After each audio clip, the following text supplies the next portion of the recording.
Today, we are going to uncover the story of one of the few men who, according to the Bible, did not experience death, Enoch. What led a virtually saintly man to the point where God decided to take him to heaven, making him one of the most controversial characters in the Holy Scriptures?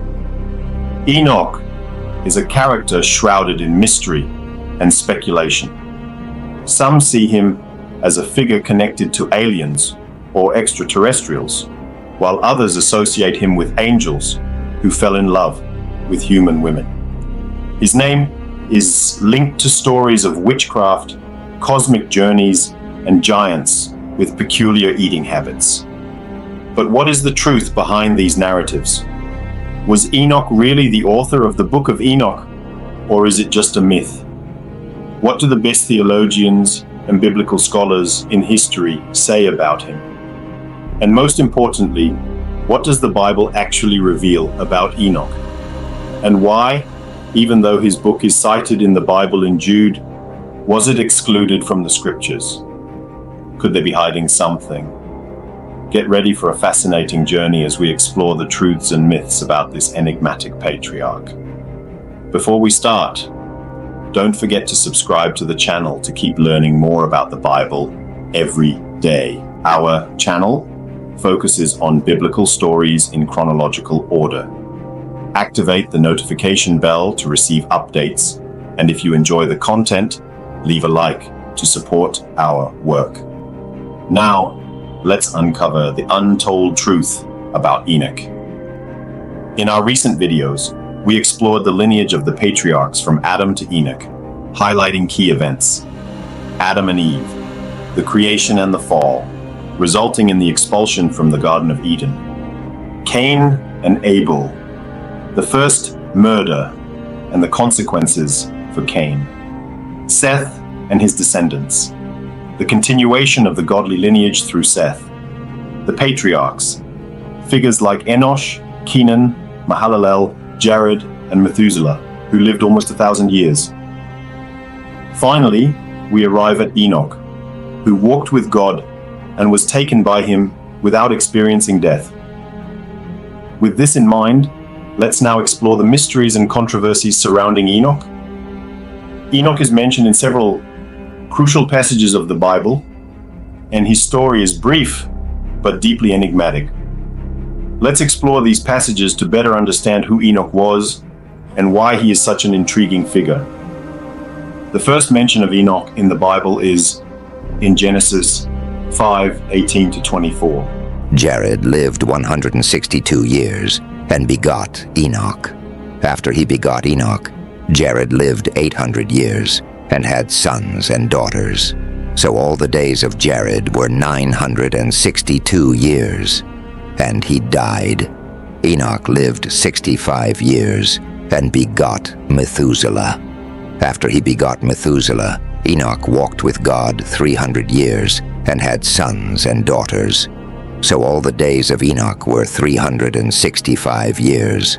And Enoch walked with God, and he was not, for God took him. This passage reveals some important aspects of Enoch's life.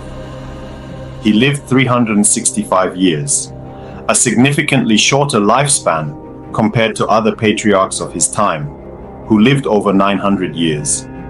The phrase "walked with God" suggests a life of intimate communion and obedience to God. The Hebrew verb vayithalikh, yithalek, pronounced it ralek, means that God and Enoch walked together. Enoch was taken by God, implying he did not experience death. This verse is the last we hear of Enoch in the Old Testament and marks the beginning of all the controversy surrounding what might have happened to him. Enoch is believed to have lived, according to biblical scholars, in the 24th century BC. After this period, there was an oral tradition with testimonies passed from fathers to sons, as writing did not yet exist.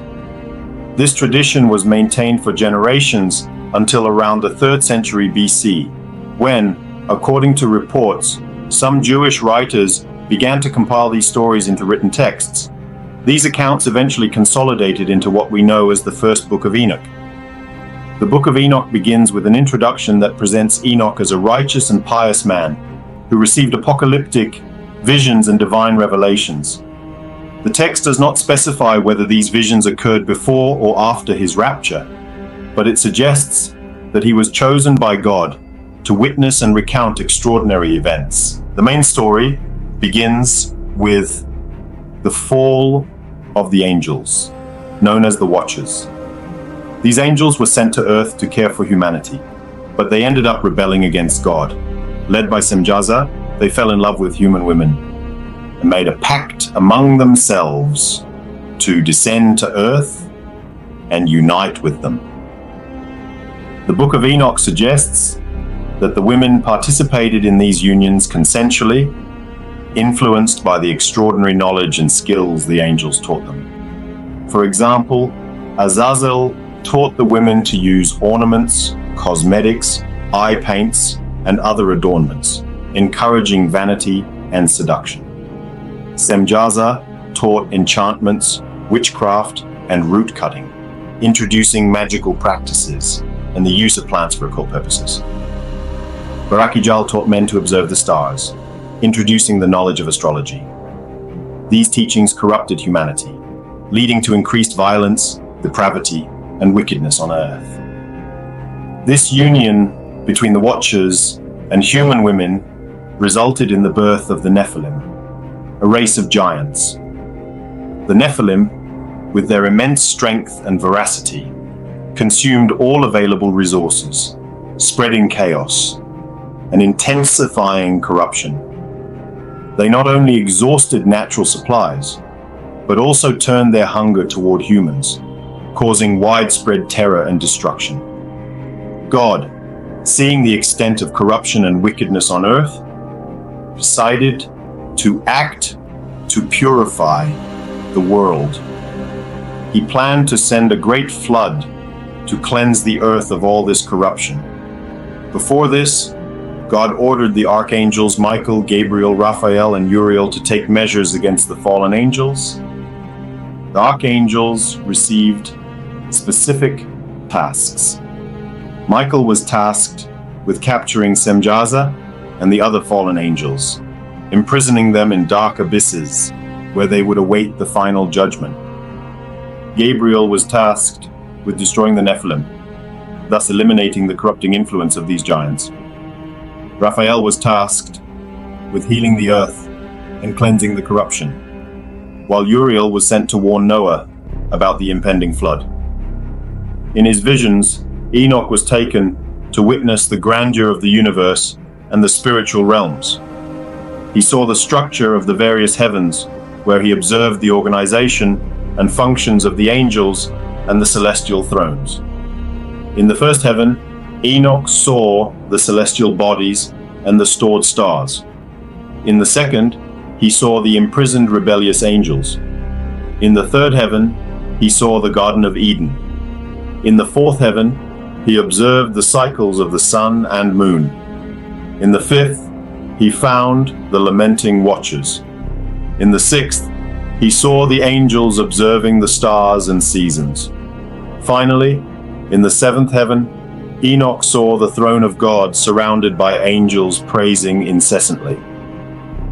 Enoch also witnessed the secrets of the cosmos and the mysteries of natural phenomena. This is just a brief summary of the first book of Enoch. So, was this book cited by Jude in the Bible? Yes and no. Jude cites only the part that refers to the parables of Enoch, which is another part of the book. Jude 1:14-15 says, Behold, the Lord comes with 10,000s of his saints to execute judgment on all, to convict all who are ungodly among them of all their ungodly deeds, which they have committed in an ungodly way, and of all the harsh things which ungodly sinners have spoken against him. This citation corresponds to the content found in the book of the parables of Enoch, which deals with prophetic and apocalyptic visions, including the coming of the Lord with the saints to judge the ungodly. There are some rather curious interpretations of the Book of Enoch. Some ancient astronaut theorists, such as Erich von Däniken, interpret the descriptions of the Watchers and Enoch's journeys as encounters with extraterrestrials. They argue that the angels might be beings from other planets and that the celestial visions are actually encounters with advanced technologies.